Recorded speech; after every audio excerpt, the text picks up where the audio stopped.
Hello students, in our last video session we have already covered the concept of colligative properties, and before that we have also covered the different methods of expressing concentration. Thereafter we discussed the concept of vapor pressure and Raoult's law, and we have also discussed the concept of ideal and non-ideal solutions.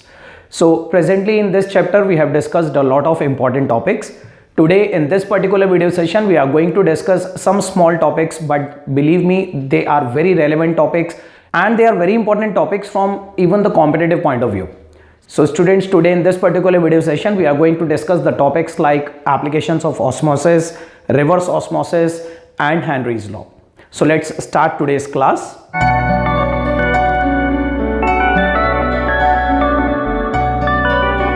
Hey everybody, this is Ankur Goyal and you are at the right place if you really want to unlock your brain with the key to success in chemistry.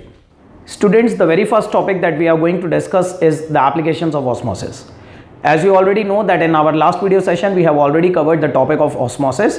Osmosis में मैंने आपको बताया था कि osmosis is the flow of solvent molecules from the region of low solute concentration to high solute concentration across a semi-permeable membrane. So students, ये हम already discuss कर चुके हैं कि जब भी एक सेमी परमेबल मेम्ब्रेन के अक्रॉस हम दो अलग अलग कंसंट्रेशन की सॉल्यूशंस को सेपरेट करते हैं तो सॉल्वेंट मॉलिक्यूल्स हमेशा हाई सॉल्यूट कंसंट्रेशन से लो सॉल्यूट कंसंट्रेशन की तरफ मूव करते हैं. दिस इज बिकॉज जब एक मेम्ब्रेन के अक्रॉस एक कंसंट्रेशन ग्रेडियंट डेवलप होता है, कंसंट्रेशन ग्रेडियंट से हमारा मतलब है कि जब एक तरफ कम कंसंट्रेशन है और एक तरफ ज़्यादा कंसंट्रेशन होने की वजह से एक कंसंट्रेशन डिफरेंस डेवलप होता है, तो इस कंसंट्रेशन डिफरेंस की वजह से सॉल्वेंट में एक टेंडेंसी आ जाती है, सॉल्वेंट में एक प्रेशर डेवलप हो जाता है in order to move towards the more concentrated solution, और उस प्रेशर को ऑस्मोटिक प्रेशर कहते हैं. तो ऑस्मोटिक प्रेशर के इन्फ्लुएंस में ही सॉल्वेंट लो सॉल्यूट कंसंट्रेशन से हाई सॉल्यूट कंसंट्रेशन की तरफ मूव करता है. So we already know the concept of osmosis, but today in this session let us discuss some applications of osmosis.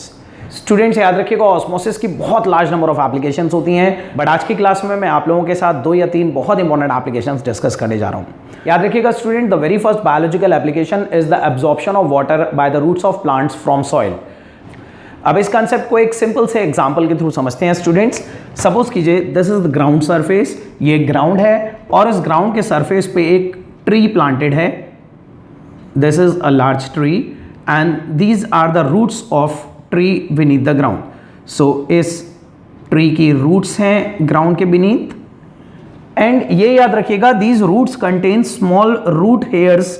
इनके ऊपर रूट हेयर्स होते हैं रूट्स के अलोंग, और इन रूट हेयर्स के अंदर रूट सेल्स होती हैं. सपोज कीजिए स्टूडेंट, इसमें से एक रूट हेयर को हम एनलार्ज कर दिखाते हैं. So this is a root hair and this root hair contains root hair cells. इस रूट हेयर के अंदर रूट हेयर सेल्स होती हैं और बाहर सॉइल में वाटर ज़्यादा होता है. तो याद रखिएगा प्लांट के ये जो रूट हेयर सेल्स होती हैं, the cytoplasm of these root hair cells contain lesser amount of water. इन रूट हेयर सेल्स के अंदर वाटर रिलेटिवली कम होता है, बाहर सॉइल में वाटर ज़्यादा होता है, due to which a concentration gradient is developed across this root hair cell membrane. इस रूट हेयर की सेल मेम्ब्रेन के ऑन आइदर साइड एक कंसंट्रेशन ग्रेडियंट डेवलप हो जाता है, एंड बिकॉज ऑफ दैट बाहर का वाटर एक high amount of pressure exert करने लगता है इन रूट सेल्स के ऊपर. और जब बाहर का वाटर प्रेशर एक्सर्ट करेगा इन रूट सेल्स के ऊपर, तो under the influence of this pressure ये वाटर एंडोस्मोसिस के थ्रू इन रूट सेल्स के अंदर पेनिट्रेट कर जाएगा. अब इमेजिन कीजिए स्टूडेंट्स, अगर ये वाटर एक भी रूट सेल के अंदर चला गया तो वो रूट सेल बल्ज्ड हो जाती है, और जैसे ही एक रूट सेल बल्ज्ड होगी तो वो रूट सेल बराबर वाली सेल से और टाइटली कांटेक्ट में आ जाएगी. अब जैसे ये बल्ज्ड सेल बराबर वाली रूट सेल के कांटेक्ट में आती है तो इसका वाटर निकल के बराबर वाली सेल में चला जाता है, जिससे वो बराबर वाली सेल बल्ज्ड हो जाती है. फिर उसका वाटर निकल के बराबर वाली सेल में चला जाता है, अब वो बराबर वाली सेल बल्ज्ड हो जाएगी, एंड इसी तरह से सेल टू सेल ट्रांसफर होता हुआ ये water through out the plant body distribute हो जाता है. तो ये याद रखिएगा, this is the first application, the first biological application of osmosis, कि जो भी प्लांट्स होते हैं, ट्रीज होते हैं, उनकी रूट्स जब सॉइल में से वाटर एब्जॉर्ब करती हैं तो that concept is based upon endosmosis. एक बार फिर से सुनिए स्टूडेंट्स, प्लांट्स की रूट्स में रूट हेयर्स होते हैं और उन रूट हेयर्स के अंदर रूट सेल्स होती हैं, and the cytoplasm of those root hair cells contain lesser amount of water relative to the amount of water within the soil. Soil के अंदर वाटर की अमाउंट ज़्यादा होती है, रूट हेयर सेल्स के अंदर वाटर की अमाउंट कम होती है, जिसकी वजह से कंसंट्रेशन ग्रेडियंट डेवलप हो जाता है और बाहर का वाटर एंडोस्मोसिस के थ्रू रूट सेल्स के अंदर शिफ्ट हो जाता है और फिर वो सेल टू सेल शिफ्ट होता हुआ पूरी प्लांट बॉडी में डिस्ट्रीब्यूट हो जाता है. So I hope this first biological application is clear to you. Now let us discuss some other application students. एक सेकेंड एप्लीकेशन स्टूडेंट्स याद रखिए पिकल्स में होती है. यू ऑल नो कि जब भी पिकल्स बनाए जाते हैं, पिकल्स डाले जाते हैं, तो पिकल्स के अंदर high concentration of salts and sugar add करी जाती है. So what is the reason कि वो हाई कंसंट्रेशन ऑफ सॉल्ट, नमक इतना ज़्यादा क्यों डाला जाता है पिकल्स में? तो सबसे पहले ये याद रखिएगा स्टूडेंट्स कि किसी भी फूड आइटम में द प्रेजेंस ऑफ वाटर में lead to the development of microorganisms. जब भी किसी फूड के अंदर कोई मॉइस्चर चला जाता है या वाटर चला जाता है और बहुत दिनों तक मॉइस्चर वहाँ पे इकट्ठा रहता है, तो उससे उस वाटर के अंदर माइक्रो ऑर्गेनिज्म बैक्टीरियल थ्राइवमेंट हो सकती है और इसी बैक्टीरियल थ्राइवमेंट को प्रिवेंट करने के लिए हम पिकल्स के अंदर high concentration of salt add करते हैं. जस्ट इमेजिन कीजिए स्टूडेंट्स कि अगर पिकल में हाई कंसंट्रेशन ऑफ सॉल्ट होगा तो पिकल हाइपरटोनिक हो जाएगा and because of that hypotonic concentration of pickle, अगर कोई एक आध bacterial microorganism cell pickle के अंदर डेवलप भी हो जाती है तो due to that high concentration of salt उस बैक्टीरिया का सारा वाटर एक्सट्रैक्ट आउट हो जाएगा बिकॉज ऑफ एक्सॉस्मोसिस. एक्सॉस्मोसिस की वजह से बैक्टीरियल सेल का सारा वाटर निकल के बाहर आ जाएगा, जिसकी वजह से बैक्टीरियल सेल श्रिंक हो जाएगी and it will die off, due to which the shelf life of the pickles will increase. अब आप पिकल्स को ज्यादा दिन स्टोर करके रख सकते हैं, पिकल्स आराम से खराब नहीं होंगे. तो याद रखिएगा स्टूडेंट्स, पिकल्स जैसी चीजें मॉइस्चर और वाटर की प्रेजेंस में खराब हो सकती हैं क्योंकि मॉइस्चर और वाटर की प्रेजेंस उनके अंदर बैक्टीरियाज डेवलप कर देती है. लेकिन इन्हीं बैक्टीरियल ग्रोथ को रोकने के लिए, इन बैक्टीरियल सेल्स को डाई ऑफ कर देने के लिए, इन बैक्टीरियल सेल्स को श्रिंक कर देने के लिए हम high concentration of salt use करते हैं. So this is another application of exosmosis. इसके अलावा student, there is a very common home remedy, आप सभी लोगों ने सुनी होगी कि जब गला खराब हो जाता है तो नमक के पानी के गरारे करने को कहा जाता है. यानी कि in simple terms the doctors advise gargles by saline water in case of sore throat. Sore throat में सलाइन वाटर के गार्गल्स करना एडवाइजेबल होता है. अब इसके पीछे क्या लॉजिक होता है? सो स्टूडेंट, सबसे पहले आपको यह समझना होगा कि सोर थ्रोट किसे कहते हैं. थ्रोट में स्वेलिंग आ जाना, गले में सूजन आ जाना, इसका मतलब क्या होता है? तो सबसे पहले तो ये स्टूडेंट्स याद रखिए कि sore throat is a bacterial infection. Sore throat एक बैक्टीरियल इन्फेक्शन होता है जिसमें हमारे थ्रोट की इनर लाइनिंग्स पे बैक्टीरियल सेल्स डेवलप हो जाती हैं and those bacterial cells remains swollen due to the presence of large amount of fluids in them. उन बैक्टीरियल सेल्स के अंदर फ्लूइड्स होते हैं जिसकी वजह से वो स्वोलन बैक्टीरियल सेल्स हमारे गले में, थ्रोट में पैसेज को ब्लॉक करती हैं, जिसकी वजह से कुछ भी खाते पीते वक्त हमें पेन होता है. सो स्टूडेंट्स, ये याद रखिएगा कि ऐसे में अगर हम सॉल्ट वाटर के गार्गल्स करते हैं तो सॉल्ट वाटर में कंसंट्रेशन ऑफ सॉल्ट हाई होने की वजह से वाटर हाइपरटोनिक होता है and because of that hypertonic water, जैसे ही वो वाटर बैक्टीरियल सेल्स के कांटेक्ट में आता है तो बैक्टीरियल सेल्स के अंदर का फ्लूइड, अंदर का वाटर एक्सॉस्मोसिस के थ्रू बाहर आ जाता है. और जब हमारे थ्रोट में प्रेजेंट बैक्टीरियल सेल्स का वाटर एक्सॉस्मोसिस के थ्रू बाहर आ जाएगा तो बैक्टीरियल सेल्स श्रिंक हो जाएंगी, जिससे हमारे गले का पैसेज खुलेगा, जिसकी वजह से we will get relief from that inflammation और हमें एक सूदिंग सेंसेशन फील होगी.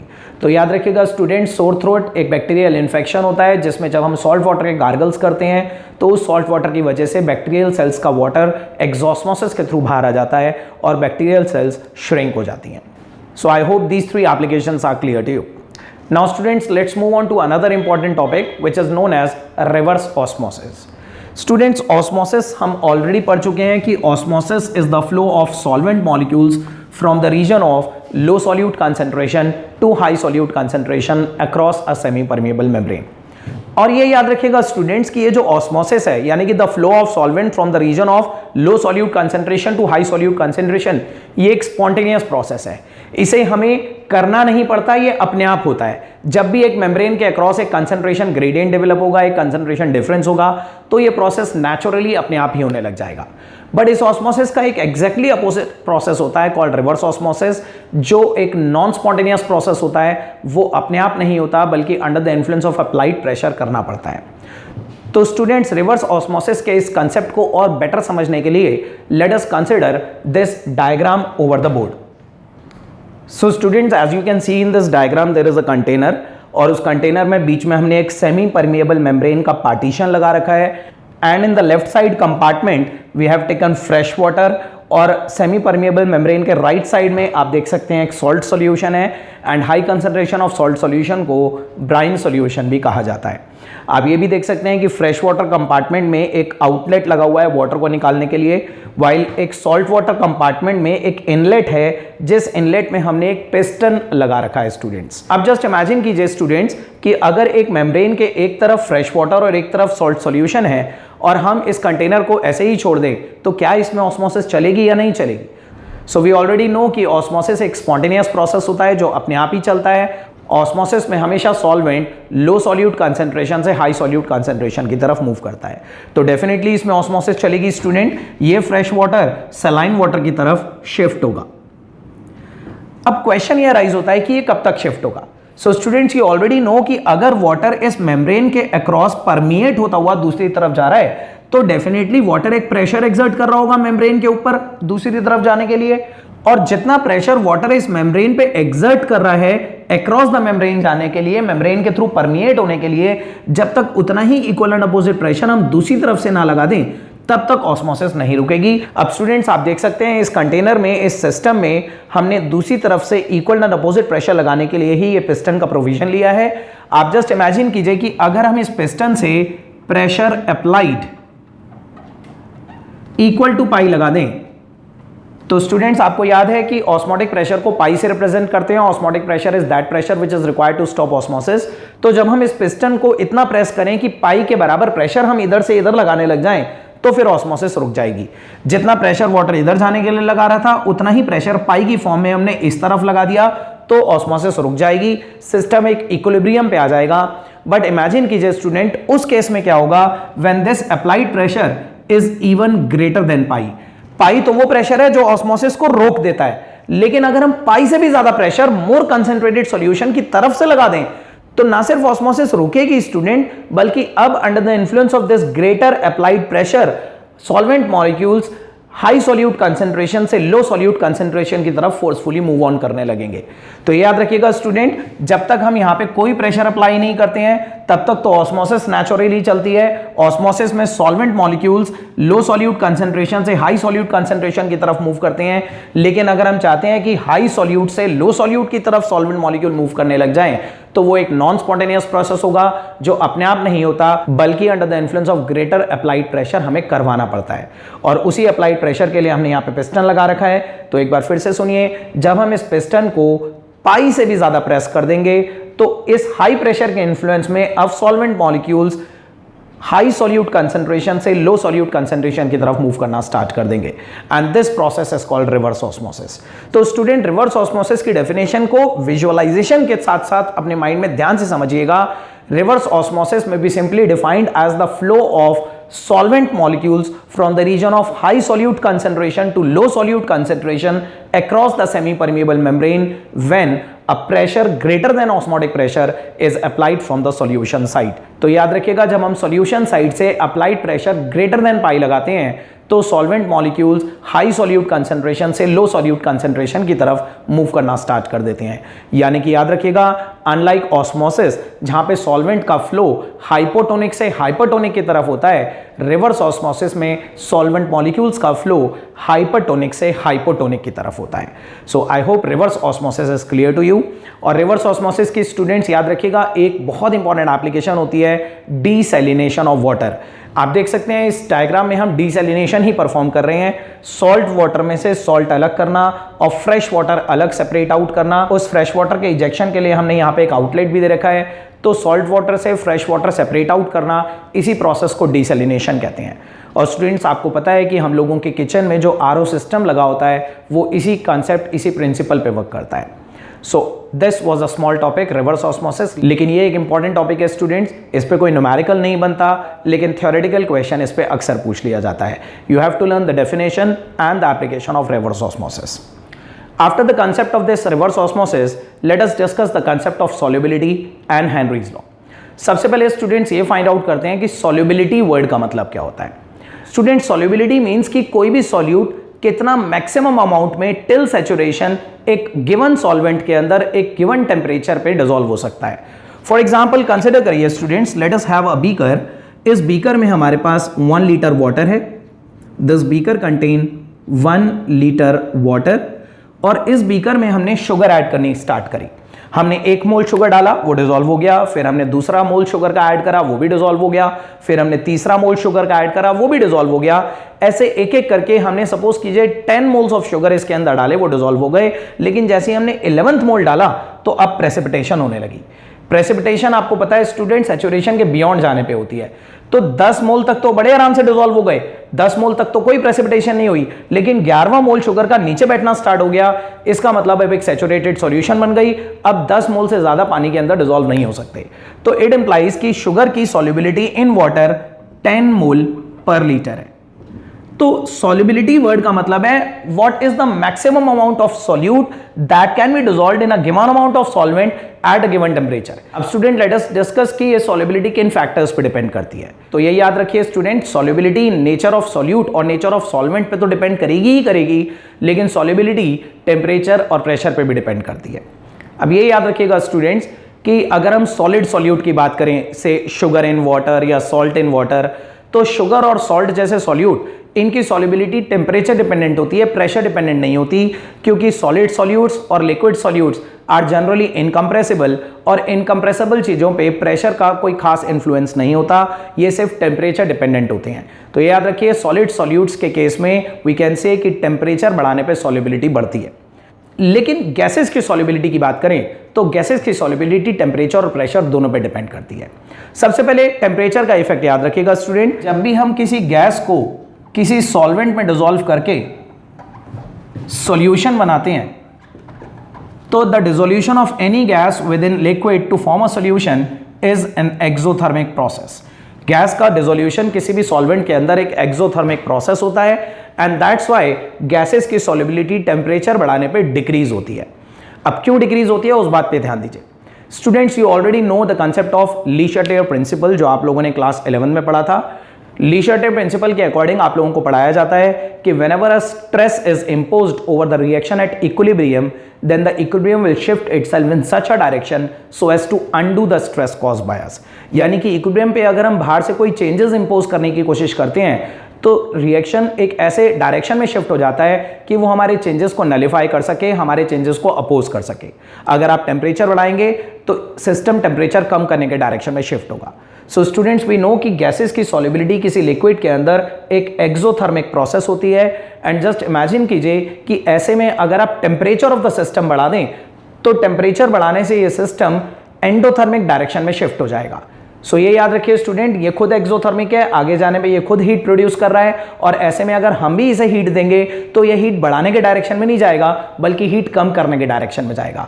अगर हम इसे गर्म करेंगे तो ये खुद को ठंडा करने के डायरेक्शन में ले जाएगा। तो ये याद रखिएगा अगर हम इस सॉल्यूशन को गर्म करें तो सॉल्यूशन को गर्म करने से जो गैस इसके अंदर डिसॉल्व है वो भी एस्केप आउट कर जाएगी, वो गैस बाहर निकल आएगी।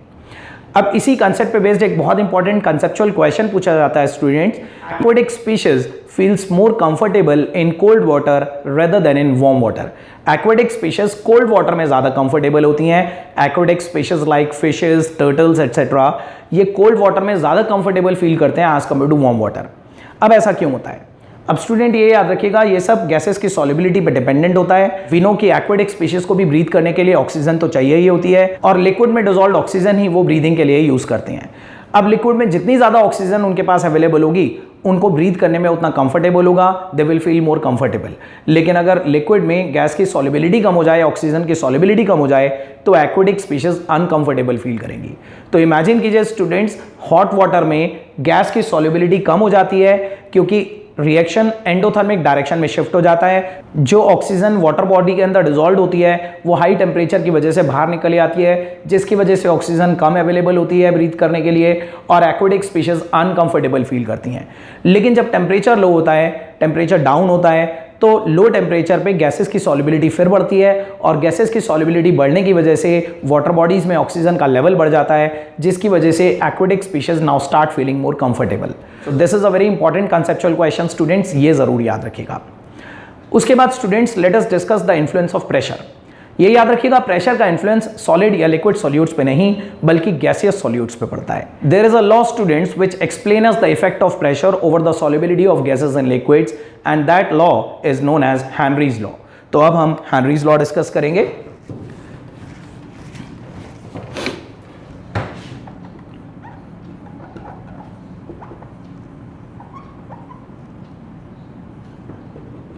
स्टूडेंट, हेनरीज लॉ के कंसेप्ट को समझने के लिए let us consider a beaker filled with water.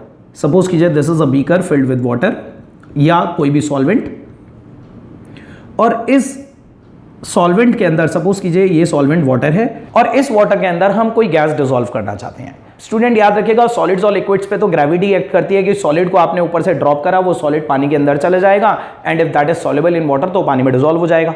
लेकिन गैस के लिए तो ऐसा नहीं हो सकता कि गैस को आपने ऊपर से डाला और पानी के अंदर चली गई और डिसॉल्व हो गई। तो गैस को अगर हमें पानी के अंदर रिटेन रखना है, पानी के अंदर डिसॉल्व करना है, तो प्रेशर के इन्फ्लुएंस में करना पड़ता है। हेनरी ने हमें बताया कि सपोज कीजिए there is a gas above the surface of this liquid, कोई गैस है इस लिक्विड के सरफेस के ऊपर और हम इस गैस की ज्यादा से ज्यादा अमाउंट लिक्विड के अंदर डिसॉल्व करना चाहते हैं। तो अगर हम चाहते हैं कि ये गैस लिक्विड के अंदर डिसॉल्व हो जाए तो हमें इसके ऊपर प्रेशर अप्लाई करना होगा, और जितना ज्यादा इस गैस का प्रेशर इस लिक्विड के सरफेस पे एक्सर्ट होगा उतने ज्यादा गैस के मोल्स लिक्विड के अंदर चले जाएंगे।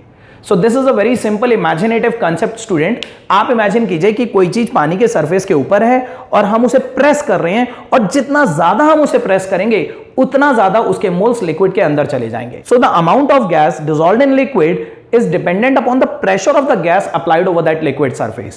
हेनरी ने हमें बताया कि जितना ज्यादा गैस का प्रेशर लिक्विड के सरफेस पे एक्सर्ट होगा उतनी ज्यादा गैस की अमाउंट लिक्विड के अंदर चली जाएगी। और स्टूडेंट ये भी याद रखिएगा, वो गैस तब तक ही अंदर रहेगी जब तक आपने प्रेशर को मेंटेन करा हुआ है। If you will release the pressure the gas will immediately escape out. अगर आप प्रेशर को रिलीज करेंगे तो गैस वापस बाहर आ जाएगी। तो ऐसा नहीं है कि गैस एक बार अंदर चली गई तो वो अंदर ही रहेगी या वो बाहर नहीं आएगी। जितनी भी एक्सेस ऑफ गैस आपने प्रेशर के इन्फ्लुएंस में पानी के अंदर डिसॉल्व करी है वो तब तक ही अंदर रहेगी जब तक आपने प्रेशर को मेंटेन करा हुआ है। Once you will release that pressure the gas will instantly escape out. तो गैसेस की सॉल्युबिलिटी वाटर के अंदर या किसी भी सॉल्वेंट के अंदर प्रेशर डिपेंडेंट होती है। जितना ज्यादा गैस का प्रेशर लिक्विड के सरफेस पे एक्सर्ट करा जाएगा उतना ज्यादा गैस के मोल्स लिक्विड के अंदर चले जाएंगे और solubility of gas in water बढ़ जाएगी। तो याद रखिए स्टूडेंट, हेनरीज लॉ की एक प्रॉपर डेफिनेशन फिर से सुनिए। According to Henry's law the amount of gas dissolved in a liquid is directly proportional to the pressure of the gas over the liquid. अब व्हेन वी से कि the amount of gas dissolved in a liquid, तो इस अमाउंट को हम generally mole fraction की terms में लेते हैं। स्टूडेंट्स, क्या आप ये मानते हैं कि जितना ज्यादा गैस के मोल्स लिक्विड के अंदर जाएंगे उतनी ज्यादा mole fraction of gas with in this liquid बढ़ जाएगी? गैस के मोल ज्यादा होंगे तो गैस की मोल फ्रैक्शन भी बढ़ेगी। So that's why we can say कि the mole fraction is directly proportional to the pressure over the liquid.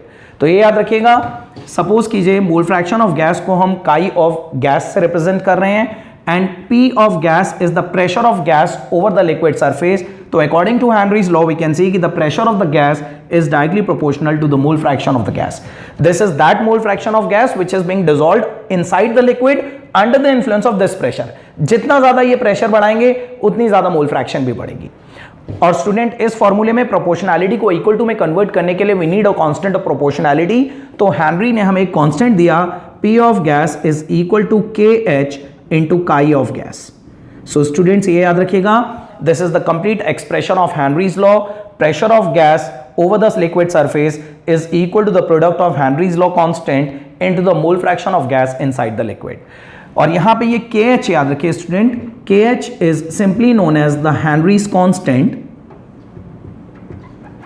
और हेनरीज कांस्टेंट की वैल्यू गैस सॉल्वेंट सिस्टम पे डिपेंड करती है स्टूडेंट। ये गैस की नेचर पे भी डिपेंड करती है और उस गैस को किस सॉल्वेंट के अंदर डिसॉल्व कर रहे हैं उस पे भी डिपेंड करती है। फॉर एग्जांपल, अगर ऑक्सीजन इन वाटर है तो उसके हेनरीज लॉ कांस्टेंट की वैल्यू अलग होगी, और वही ऑक्सीजन इन बेंजीन है तो उसके हेनरीज लॉ कांस्टेंट की वैल्यू अलग होगी। तो याद रखिएगा स्टूडेंट, ना सिर्फ नेचर ऑफ गैस बल्कि उस गैस को किस सॉल्वेंट में डिसॉल्व करा हुआ है, it actually depends upon, KH actually depends upon the gas solvent combination. Gas solvent system पे KH की वैल्यू डिपेंड करती है। और स्टूडेंट्स, ये भी याद रखिएगा KH और सॉल्युबिलिटी में क्या रिलेशन है, you can directly analyse from this formula. अगर इस फॉर्मूले में हम इस काई ऑफ गैस को प्रेशर ऑफ गैस के नीचे ले जाएं तो KH is equal to pressure upon chi. So you can see कि Henry's law constant is inversely related to solubility, यानी कि जिस गैस के Henry's law constant की वैल्यू जितनी ज्यादा होगी उसकी solubility उतनी कम होगी। तो Henry's law constant और mole fraction inversely related होते हैं। So student, Henry's law की definition finally एक बार फिर से सुनिए। According to Henry's law, the amount of gas dissolved in a liquid is directly proportional to the pressure of the gas over the liquid. अब इस Henry's law की कुछ बहुत इंपॉर्टेंट एप्लीकेशंस होती हैं स्टूडेंट्स, कुछ कमर्शियल एप्लीकेशंस, कुछ biological applications. So let us discuss few important application. एक पहली बड़ी इंपॉर्टेंट एप्लीकेशन होती है स्टूडेंट, एक कॉमन ऑब्जर्वेशन आप सभी लोगों ने देखा होगा कि जब हम कोल्ड ड्रिंक की बॉटल को ओपन करते हैं तो as soon we open the cap off the cold drink bottle the CO2 instantly fizzes out. CO2 एकदम से बाहर आती है। तो व्हाट इज द कॉज कि वो CO2 एकदम बाहर क्यों आती है? तो ये याद रखिएगा स्टूडेंट, कोल्ड ड्रिंक की बॉटल्स को जब सील करा जाता है तो बहुत high pressure of carbon dioxide पे उन्हें सील करा जाता है। Although CO2 is soluble in water, but याद रखिए जब हम कोल्ड ड्रिंक की बॉटल को सील करते हैं तो कोल्ड ड्रिंक के अंदर बहुत हाई प्रेशर पे बहुत लार्ज अमाउंट में कार्बन डाइऑक्साइड अंदर इंट्रोड्यूस करके इमीडिएटली कैप को सील कर दिया जाता है। अब जब वो कैप सील हो जाती है तो बहुत हाई प्रेशर पे कार्बन डाइऑक्साइड उसके अंदर एनक्लोज्ड हो जाती है, और जब तक लिक्विड के सरफेस पे हाई प्रेशर ऑफ CO2 रहेगा तो लिक्विड के अंदर CO2 भी ज्यादा डिसॉल्व रहेगी। लेकिन as soon we open the cap तो कार्बन डाइऑक्साइड का जो प्रेशर लिक्विड के सरफेस पे लग रहा था, स्टूडेंट्स आप लोगों ने हमेशा देखा होगा कि कभी भी कोल्ड ड्रिंक की बोतल ऊपर तक नहीं भरी होती। कोल्ड ड्रिंक की बोतल में there is a vacant space inside, और उस वैकेंट स्पेस में कार्बन डाइऑक्साइड बहुत हाई प्रेशर पर प्रेजेंट होती है, और उस हाई प्रेशर की वजह से ज्यादा CO2 पानी के अंदर डिसॉल्व होती है। लेकिन जैसे ही हम कैप को ओपन करते हैं तो ऊपर के खाली स्पेस की गैस बाहर निकल आती है, जिसकी वजह से लिक्विड के सरफेस पे लगने वाला हाई प्रेशर भी कम हो जाता है, और जैसे ही लिक्विड के सरफेस पे लगने वाला हाई प्रेशर कम हो जाता है तो according to Henry's law gas के ऊपर से अगर प्रेशर कम होगा तो जो डिसॉल्व्ड गैस होगी इस लिक्विड के अंदर वो भी बाहर निकल आएगी। तो लिक्विड के अंदर, कोल्ड ड्रिंक के अंदर जो डिसॉल्व्ड CO2 होती है वो भी ग्रेजुअली धीरे धीरे करके बाहर निकल आती है, and ultimately the cold drink becomes flat. So this is the first application student. इसके अलावा एक बहुत इंपॉर्टेंट बायोलॉजिकल एप्लीकेशन जो in the form of question board के एग्जाम्स में अक्सर पूछी जाती है कि at higher altitudes the people becomes weak and they are unable to think clearly. याद रखिएगा student, this condition is called anoxia. आप सभी लोगों को पता है कि eight C level in planar areas जो नॉर्मल एटमॉस्फेरिक प्रेशर हम लोगों पे लगता है, हमारी बॉडी के ऊपर एक्सर्ट हो रहा है, दैट इज 1 ATM, और उस 1 एटमॉस्फेरिक प्रेशर के इन्फ्लुएंस में इस समय हम ब्रीद इन कर रहे हैं and we are getting sufficient amount of oxygen जितनी हमारी बॉडी को रिक्वायर्ड है। लेकिन आपको पता है कि as we gradually rise higher in altitude, अगर हम हायर ऑल्टीट्यूड पे चले जाएं तो मोस्ट ऑफ द एटमॉस्फेयर को हम अपने से नीचे छोड़ देते हैं, और ज्यादा से ज्यादा एटमॉस्फेरिक गैसेस अगर नीचे रह गई तो ऊपर जाने पे हमारे ऊपर कम एटमॉस्फेरिक प्रेशर लगेगा, और अगर हमारी बॉडी पे कम एटमॉस्फेरिक प्रेशर लगेगा तो because of that lesser atmospheric pressure inhalation के टाइम पे कम ऑक्सीजन हमारे ब्लड में डिसॉल्व होगी। तो याद रखिएगा स्टूडेंट, जितना लोअर सरफेस पे होंगे उतना ज्यादा एटमॉस्फेरिक प्रेशर पे हम ब्रीद इन करेंगे, और ज्यादा एटमॉस्फेरिक प्रेशर पे ब्रीद इन करने की वजह से ज्यादा ऑक्सीजन हमारे ब्लड में डिसॉल्व होगी, हमारे बॉडी पार्ट्स को एक प्रॉपर सप्लाई ऑफ ऑक्सीजन मिल पाएगी। लेकिन अगर हम खुद हायर ऑल्टीट्यूड पे चले जाएं तो एटमॉस्फेरिक प्रेशर हमारे ऊपर कम लगने लगेगा, and under the influence of that lesser atmospheric pressure breathe in करते वक्त इम्प्रॉपर ऑक्सीजन हमारे ब्लड में डिसॉल्व होगी, हमारे ब्लड को एक सफिशिएंट सप्लाई ऑफ ऑक्सीजन नहीं मिलेगी, जिसकी वजह से हमारी बॉडी और हमारे ब्रेन तक भी कम सप्लाई ऑफ ऑक्सीजन पहुंचेगी, and because of that insufficient supply of oxygen to brain and different body parts the people becomes weak and they are unable to think clearly. So this is another biological application of Henry's law. Students, इसके अलावा एक और biological application होती है during respiration, during breathing. जब हम breathe करते हैं, जब हम इनहेल और एक्सहेल करते हैं, तब हमारी बॉडी में हेनरीज लॉ एप्लीकेबल होती है। आपको पता है जब हम ब्रीद इन करते हैं during inhalation, oxygen enters in our lungs through nostrils, और जब ऑक्सीजन हमारे लंग्स में एंटर करती है तो because of that high partial pressure of oxygen in lungs, more and more oxygen get dissolved in blood. ज्यादा से ज्यादा ऑक्सीजन हमारे ब्लड में डिसॉल्व हो जाती है इनहेलेशन के टाइम पे, और ब्लड उस high amount of dissolved oxygen को लेके डिफरेंट बॉडी पार्ट्स में फ्लो करता है। अब जब ब्लड डिफरेंट बॉडी पार्ट्स में फ्लो करके पहुंचता है तो जैसे वो ब्लड बॉडी पार्ट्स में पहुंचता है तो बॉडी पार्ट्स में पार्शियल प्रेशर ऑफ ऑक्सीजन कम हो जाता है, but partial pressure of CO2 ज्यादा हो जाता है। तो जैसे ही पार्शियल प्रेशर ऑफ ऑक्सीजन कम होता है तो ब्लड अपने अंदर की डिसॉल्व्ड ऑक्सीजन तो बॉडी पार्ट्स में रिलीज कर लेता है, लेकिन वहां पे प्रेजेंट CO2 को अपने अंदर डिसॉल्व कर लेता है।